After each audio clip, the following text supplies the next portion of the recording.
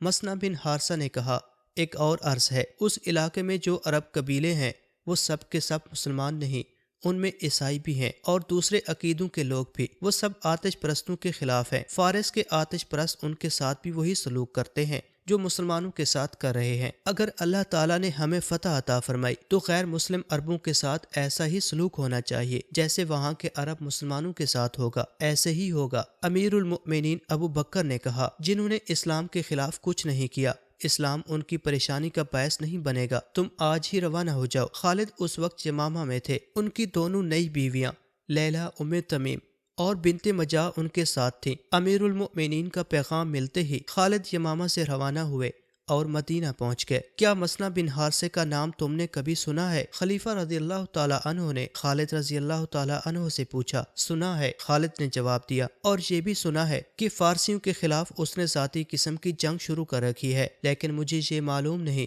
کہ اس کی ذاتی جنگ ذاتی مفاد کے لیے ہے یا وہ اسلام کی خاطر لڑ رہا ہے۔ وہ یہاں آیا تھا۔ امیر المؤمنین نے کہا جہاد جو اس نے شروع کر رکھا ہے اس میں اس کا کوئی ذاتی مفاد نہیں، میں نے اس لیے تمہیں بلایا ہے کہ تم سے مشورہ کر لوں کہ مسنا ہم سے جو مدد مانگتا ہے وہ اسے دی جائے یا اس وقت کا انتظار کیا جائے جب ہم فارسیوں کی اتنی بڑی قوت کے خلاف لڑنے کے قابل ہو جائیں گے۔ وہ کس قسم کی جنگ لڑ رہا ہے؟ خالد نے پوچھا۔ امیر المؤمنین نے خالد کو پوری تفصیل سے بتایا کہ مسنا شبخون کی نوعیت کی جنگ لڑ رہا ہے اور اس وقت تک وہ کتنی کامیابیاں حاصل کر چکا ہے۔ اس کی سب سے بڑی کامیابی تو یہ ہے خالد، خلیفہ نے کہا، کہ اس نے زرتشتوں کے محکوم مسلمانوں کو متحد رکھا ہوا ہے اور ان میں ایسا جذبہ پیدا کیا ہے کہ انہوں نے زرتشتوں کے ظلم و ستم میں اپنے سینوں میں اسلام کو زندہ رکھا ہوا ہے۔ ابلا اور عراق کے دوسرے علاقوں میں جہاں مسلمان آباد ہیں وہ فارسیوں کے غیر انسانی تشدد کا نشانہ بنے ہوئے ہیں۔ ان حالات میں اپنے عقیدوں کو سینے سے لگائے رکھنا بے معنی سا بن جاتا ہے۔ وہ مسلمان صرف اتنا کہہ دیں کہ مدینہ اور اسلام سے ان کا کوئی تعلق نہیں تو ان کے سارے مصائب ختم ہو جائیں گے۔ یہ مسنا اور اس کے چند ایک ساتھیوں کا کمال ہے کہ انہوں نے ان حالات میں بھی وہاں کے مسلمانوں کو اسلام سے منحرف ہونے نہیں دیا۔ اس کے علاوہ انہیں اپنے عقیدے کا اتنا پکا بنا رکھا ہے کہ وہ زرتشتوں کے خلاف زمین دوز کاروائیوں میں مصروف رہتے ہیں۔ امیر المؤمنین، خالد نے کہا، مسنا نے کچھ کیا ہے یا نہیں کیا؟ مسلمان کی حیثیت سے ہم پہ یہ فرض عائد ہوتا ہے کہ جو مسلمان غیر مسلموں کے جور و ستم کا نشانہ بنے ہوئے ہوں ان کی مدد کو پہنچیں۔ کیا تم یہ مشورہ دیتے ہو کہ ہمیں ایرانیوں سے ٹکر لے لینی چاہیے؟ خلیفہ نے پوچھا۔ ہاں امیر المؤمنین، خالد نے کہا، ٹکر کیوں نہ لی جائے؟ جہاں تو صورتحال کچھ اور ہے، جیسا کہ آپ نے بتایا ہے کہ مسنا سے وہاں کچھ کامیابیاں حاصل کر لی ہیں اور اس نے ہمارے حملے کے لیے راہ ہموار کر دی ہے۔ شبخون اور چھاپے مارنے والے اتنا ہی کر سکتے ہیں جتنا مسنا نے کیا ہے۔ وہ کسی علاقے پر قبضہ نہیں کر سکتے۔ قبضہ کرنا منظم لشکر کا کام ہے، یہ کام ہمیں ہر قیمت پر کرنا چاہیے۔ اگر ہم نے مسنا کی کامیابیوں کو آگے نہ بڑھایا تو اس کے دو نقصان ہوں گے، ایک یہ کہ یہ کامیابیاں ضائع ہو جائیں گی اور دوسرے یہ کہ زرتشت مسنا اور تمام مسلمانوں سے بہت برا انتقام لیں گے۔ اس کے علاوہ فارسی دلیر ہو جائیں گے، جیسا کہ مسنا نے آپ کو بتایا ہے کہ اس نے ایرانیوں کو اس قدر نقصان پہنچایا ہے کہ ان کے حوصلے مجروح ہو گئے ہیں۔ اگر انہیں دم لینے کا موقع دے دیا گیا تو وہ اپنے محکوم مسلمانوں کو قتل کریں گے اور اس خطرے کو ختم کر کے وہ اس سرحدی علاقے کو پہلے سے زیادہ مضبوط کر لیں گے۔ اپنے علاقوں کو محفوظ کرنے کے لیے وہ اپنی سرحد کے باہر کے علاقوں پر بھی قابض ہو سکتے ہیں۔ اس خطرے سے محفوظ رہنے کی یہی ایک صورت ہے کہ ہم مسنا کی مدد کو پہنچیں اور بیشتر اس کے کہ زرتشت ہماری طرف بڑھیں، ہم انہیں ان کے اپنے علاقے سے بھی پیچھے ہٹنے پر مجبور کر دیں۔ خلیفہ ابو بکر نے خالد کو یہ ہدایت دے کر رخصت کر دیا کہ وہ اپنے لشکر کو ساتھ لے کر عراق کی طرف پیش قدمی کریں۔ خلیفہ ابو بکر صدیق نے کہا، تمہارے لشکر میں زیادہ تعداد ان لوگوں کی ہے جو بڑے لمبے عرصے سے گھروں سے دور لڑ رہے ہیں، انہیں فارسیوں جیسے طاقتور دشمن کے خلاف لڑانا مجھے اچھا نہیں لگتا، میں کسی کو مجبور نہیں کروں گا، بہتر صورت یہ ہوگی کہ تم رضاکاروں کی ایک فوج بناؤ، اس میں ایسے آدمیوں کو رکھو جو مرتدین کے خلاف لڑ چکے ہیں، تمہارے ساتھ کچھ ایسے آدمی بھی ہوں گے جو مرتدین کے ساتھ تھے، شکست کھا کر انہوں نے اپنی خیریت اسی میں سمجھی کہ وہ اسلامی لشکر میں شامل ہو جائیں، ایسے کسی آدمی کو اپنے لشکر میں نہ رکھنا، ہم بڑے طاقتور دشمن کو للکارنے جا رہے ہیں، میں اس لیے کوئی خطرہ مول نہیں لینا چاہتا۔ امیر المؤمنین خالد نے پوچھا، کیا آپ مجھے یہ اجازت دے رہے ہیں کہ ان لوگوں کو اپنے لشکر سے نکال دوں؟ نکال دینا اور بات ہے ولید کے بیٹے، خلیفہ ابو بکر نے کہا، تم اپنے لشکر سے یہ کہنا کہ جو آدمی اپنے گھر کو جانا چاہتا ہے اسے جانے کی اجازت ہے، پھر دیکھنا تمہارے ساتھ کون رہتا ہے، اگر تمہارا لشکر بہت کم رہ گیا تو خلافت اس کی کمی کو کسی نہ کسی طرح پورا کرے گی، جاؤ ولید کے بیٹے، اللہ تمہارے ساتھ ہے۔ خلیفہ ابو بکر عزم اور ایمان کے پکے تھے، انہوں نے عراق پر حملے کا جو فیصلہ کیا تھا اس پر وہ ہر حال میں ہر قیمت پر، خالد تو چاہتے ہی یہی تھے کہ انہیں لڑنے کا موقع ملتا رہے، انہوں نے خلیفہ کے ارادے کو اور زیادہ پختہ کر دیا۔ عراق کے اس علاقے میں جہاں دجلہ اور فرات ملتے ہیں مسلمانوں کی بستیاں تھیں، یہ مسلمان مجبوری اور مظلومیت کی زندگی گزار رہے تھے، اب وہاں کی صورتحال یہ ہو گئی تھی کہ وہ پہلے کی طرح مظلوم اور مقہور رہے جیسے وہ چلتی پھرتی لاشیں ہوں، لیکن ان کے گھروں میں ایسی سرگرمی شروع ہو گئی کہ وہ چھپ چھپ کر برچیاں اور کمان بنانے لگے، انہیں مسنا بن حارثہ کی طرف سے جو پیغام ملتا تھا وہ سرگوشیوں میں گھر گھر پہنچ جاتا تھا۔ مسنا کے چھاپا ماروں نے عراق کی سرحد سے ایک دشوار گزار علاقے میں اپنا اڈا بنا رکھا تھا، برچیاں اور تیرو کمان جو گھروں میں چوری چھپے تیار ہوتے تھے وہ رات کی تاریکی میں اس اڈے تک پہنچ جاتے تھے، بستیوں سے جوان آدمی بھی غائب ہونے لگے، ایرانیوں کی سرحدی چوکیوں پر اور ان کے فوجی قافلوں پر مسلمانوں کے شب خون پہلے سے زیادہ ہو گئے تھے، یہ مسلمان درپردہ ایک فوج کی صورت میں منظم ہو رہے تھے اور اس فوج کی نفری بڑھتی جا رہی تھی۔ یمامہ میں خالد کی فوج میں صورتحال اس کے الٹ ہو گئی، خالد نے جب اپنی فوج میں جا کر یہ اعلان کیا کہ جو کوئی اپنے گھر کو واپس جانا چاہتا ہے وہ جا سکتا ہے، تو اس کے 10,000 نفری کے لشکر میں صرف 2,000 آدمی رہ گئے، 8,000 آدمی مدینے کو روانہ ہو گئے۔ خالد نے خلیفہ کے نام پیغام لکھا جس میں انہوں نے لکھا کہ ان کے پاس صرف 2,000 کی نفری رہ گئی ہے۔ خالد نے زور دے کر لکھا کہ انہیں فوری طور پر کمک کی ضرورت ہے۔ امیر المؤمنین ابو بکر صدیق اپنی مجلس میں بیٹھے تھے، خالد کے قاصد نے انہیں خالد کا تحریری پیغام دیا، خلیفہ رضی اللہ تعالی عنہ نے یہ خط بلند آواز سے پڑھنا شروع کر دیا، اس سے ان کا مقصد یہ تھا کہ مجلس میں ان کے جو مشیر اور دیگر افراد بیٹھے ہیں وہ سن لیں تاکہ کوئی مشورے دے سکے۔ امیر المؤمنین، ایک مشیر نے کہا، خالد کے لیے کمک بہت جلدی چلی جانی چاہیے، 2,000 نفری سے زرتشتوں کے خلاف لڑائی کی سوچی بھی نہیں جا سکتی، قعقاع بن عمرو کو بلاؤ۔ امیر المؤمنین نے حکم دیا، تھوڑی دیر بعد کھٹے ہوئے جسم کا ایک قدآور نوجوان خلیفہ کے سامنے آن کھڑا ہوا۔ قعقاع، امیر المؤمنین نے اس نوجوان سے کہا، خالد کو کمک کی ضرورت ہے، تیاری کرو اور فوراً یمامہ پہنچو اور اس سے کہو کہ میں ہوں تمہاری کمک۔ یا امیر المؤمنین، ایک بشیر نے حیران ہو کر کہا، خدا کی قسم آپ مذاق نہیں کر رہے، لیکن اس سالار کو جس کی 8,000 فوج اس کا ساتھ چھوڑ گئی ہو، ایک آدمی کی کمک دینا مذاق لگتا ہے۔ امیر المؤمنین ابو بکر رضی اللہ تعالی عنہ ضرورت سے زیادہ سنجیدہ تھے، انہوں نے قعقاع بن عمرو کو سر سے پاؤں تک دیکھا اور سکون کی آہ لے کر بولے، مجاہدین کے جس لشکر میں قعقاع جیسا جوان ہوگا وہ لشکر شکست نہیں کھائے گا۔ قعقاع رضی اللہ تعالی عنہ اسی وقت گھوڑے پر سوار ہوئے اور مدینے سے نکل گئے۔ مشہور مورخ طبری، ابن اسحاق، واقدی اور سیف بن عمر نے یہ واقعہ بیان کرتے ہوئے لکھا ہے کہ اس سے پہلے بھی ایک ایسا واقعہ ہو چکا تھا، ایک سالار ایاز بن غنم نے محاذ سے مدینہ میں قاصد بھیجا تھا کہ کمک کی ضرورت ہے، عبد بن ایف الحمیری کو کمک کے طور پر بھیجا تھا، اس وقت بھی اہل مجلس نے حیرت کا اظہار کیا تھا اور امیر المؤمنین نے یہی جواب دیا تھا جو قعقاع کو خالد کے پاس بھیجنے پر دیا۔ حقیقت یہ تھی کہ خلیفہ ابو بکر رضی اللہ تعالی عنہ خالد رضی اللہ تعالی عنہ کو مایوس نہیں کرنا چاہتے تھے، لیکن مدینے میں کمک نہیں تھی، صرف یہی ایک محاذ نہیں تھا، اس وقت تمام کے تمام مشہور سالار مختلف محاذوں پر لڑ رہے تھے اور یہ ساری جنگ ارتداد کے خلاف لڑی جا رہی تھی، اسلام کے دشمن دیکھ چکے تھے،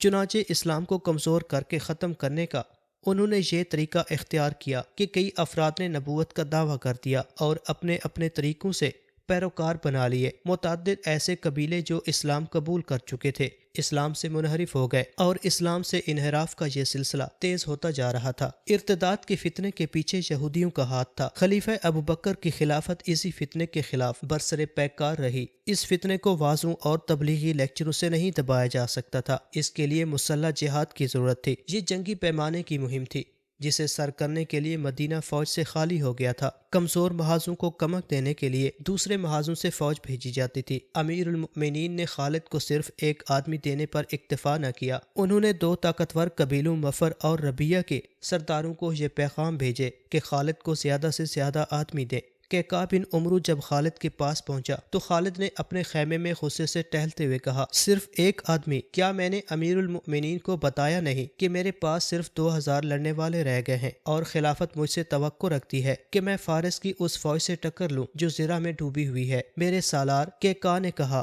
میں 8000 کی کمی پوری نہیں کر سکتا، خدا کی قسم کوئی کمی رہنے بھی نہیں دوں گا۔